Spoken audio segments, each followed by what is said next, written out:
Dragi ascultători, ne aflăm la Biblioteca Academiei Filiala Cluj, unde am venit să stăm câteva clipe de vorbă cu domnul Lucian Blaga. Domnia sa a lucrat în ultimul timp la tălmăcirea unor lucrări valoroase din literatura clasică universală. Faust, opera nemuritorului Goethe, a apărut în traducerea domnului Lucian Blaga încă din vara trecută.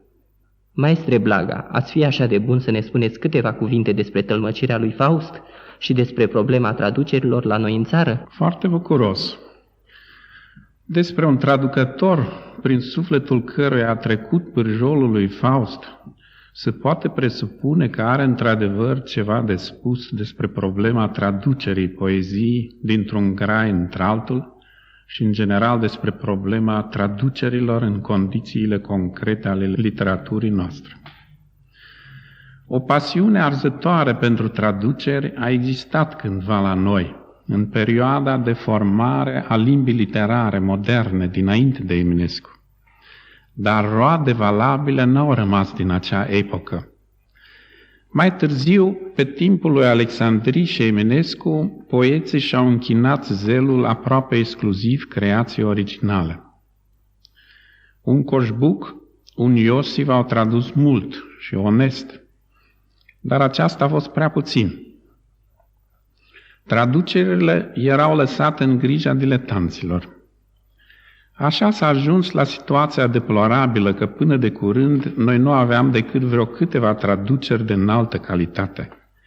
Iliada lui Murnu, Perghinta lui Adrian Maniu, o seamă de poezii traduse de Filipide. O literatură ce are deplină conștiință a misiunii sale. Nu aspiră să devină numai un ansamblu de creații originale. Orice literatură trebuie să devină și o oglindă a literaturii universale. În limba germană există un asemenea univers. În limba rusă de asemenea și chiar în limba maghiară.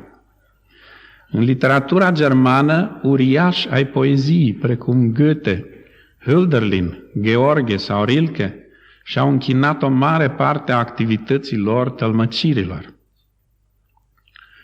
Ni se spune că în limba engleză ar exista vreo 200 de traduceri după Faust al lui Goethe. Cum ați ajuns la ideea de a traduce pe Faust? Să împlinesc zilele acestea tocmai 5 ani de când 2 membri ai Uniunii Scriitorilor din țara noastră, venind la Cluj, mi-au spus că la București s-a luat inițiativa unor traduceri masive din Shakespeare. Cei 2 scriitori mă întrebau dacă n-aș fi dispus să traduc și eu o piesă de Shakespeare. Am răspuns numai decât da, și anume pe Hamlet. Mi s-a răspuns, Hamlet e dat altui scriitor, dar s-ar putea Macbeth. Nu am nimic împotrivă, dar în cazul acesta parcă aș prefera totuși pe Faust de Goethe. Îmi vine, cred, mai bine. Nu mă gândisem niciodată înainte să mă încumet vreodată la traducerea acestei mărețe opere poetice. Dar impetuozitatea inițiativei ce s-a luat la București în vederea traducerilor din mari clasici s-a întâlnit într-un moment fericit cu admirația ce o aveam dintotdeauna pentru Faust. Întâlnirea celor 2 electricități mi-a transformat creierul în uzină. Am lucrat 3 ani la traducere.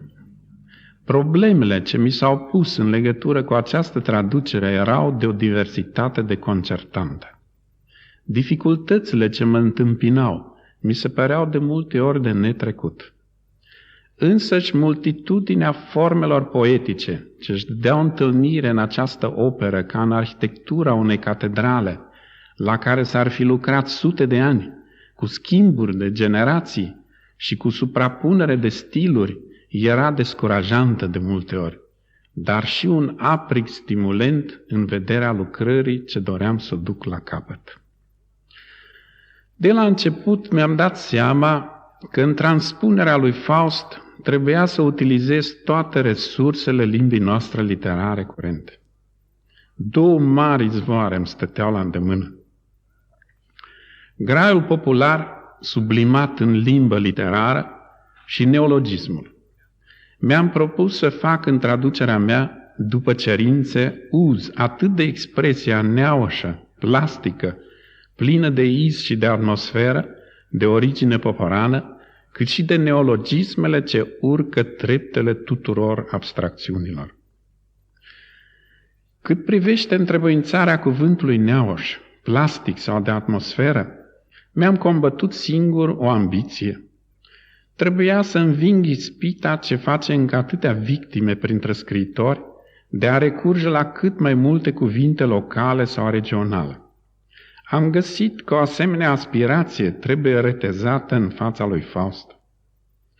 Străduințele mele nu mergeau atât spre vocabularul îmbelșugat, cât spre întrebuințarea nuanțată, neobișnuită uneori, a unui vocabular de circulație generală printre români.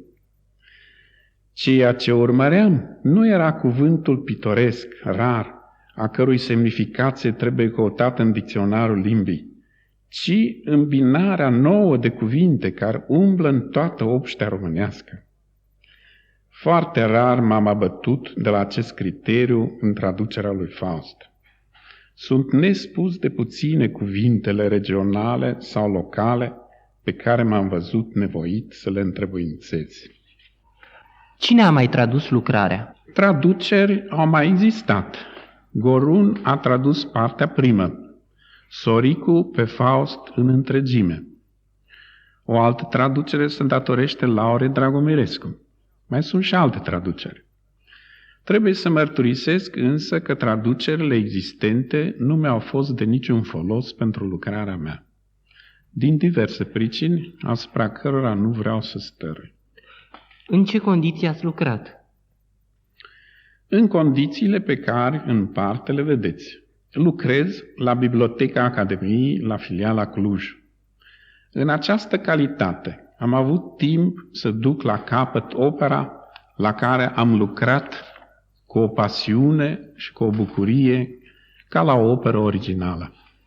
Încă din timpul verii trecute, traducerea dumneavoastră a apărut. Ne-ați putea spune cum a fost primită de marele public? Traducerea mea a apărut într-un tiraj de 25.000 de exemplare. La București, ediția s-a epuizat în 3 zile. La Cluj, în câteva ore. Încât tirajul, enorm în comparație cu tirajul din alte vremuri al cărților de atare natură, s-a dovedit cu totul insuficient pentru acoperirea cererilor.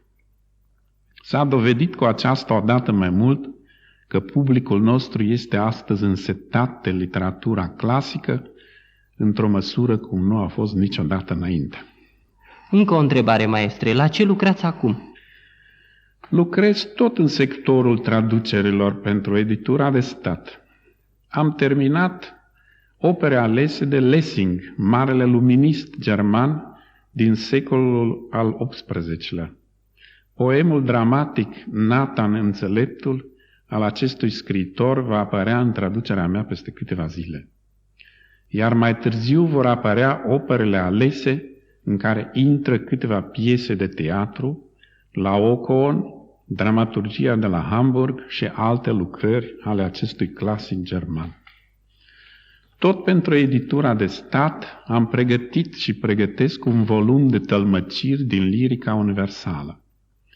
Nu e vorba chiar de o antologie, ci doar de un volum cuprinzând vreo 60 de poezii alese din lirica universală, începând cu vechii egipteni. Intră în acest volum tălmăciri din poezia triburilor primitive, din Oceania și America, din poezia chineză, din greaca veche, din persană și apoi din poeți ca Dante, Petrarca, Michelangelo, Shakespeare, Villon, Ronsard, Goethe, Schiller, Hölderlin, Heine, Pushkin, Lermontov, Keats, Edgar Allan Poe, Whitman, Palamas, Odi Endre, Rilke, Paul Valéry, Garcia Lorca, Yesenin și alții. Criteriile după care am ales poeziile sunt pur poetice. N-am pus și nu pun în volum decât traduceri care se citesc ca niște creații în grai românesc și care nu fac deloc impresia că ar fi traduceri. Ce părere aveți asupra acțiunii de traducere și tipărire a clasicilor universali la noi în țară? Nu pot decât să aplaud cu toată căldura inițiativa editurii de stat și a celorlalte edituri de a umple acest gol al literaturii noastre. Publicul nostru cere cu insistență clasici și oficialitatea a înțeles acest apetit. De un timp au apărut în vechi traduceri revizuite Iliada și Odiseea. S-a dat drumul Divinei Comedii a lui Dante în traducerea lui Coșbuc, care conține cel puțin câteva fragmente prin care poetul ardelean s-a depășit pe sine însuși. Traducerea a avut un mare succes de librărie.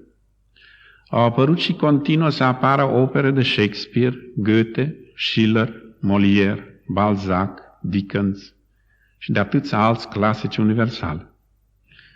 Traducerea a fost luată din mâna amatorilor ocazionali, fiind dată în grija celor mai distinși meșteri ai condeiului. Dacă aparițiile vor continua în același ritm ca în ultimii 2 ani, vom reuși în scurt timp să avem și în grai românesc mult așteptatul univers despre care vorbeam la începutul acestui interviu. Nebănuite sunt încă efectele de fecundare ce vor decurge din prezența în limba noastră a literaturii universale. Ele sunt incalculabile. Le salutăm de pe acum cu tot entuziasmul ce se cuvine făpturilor care încă nu s-au născut.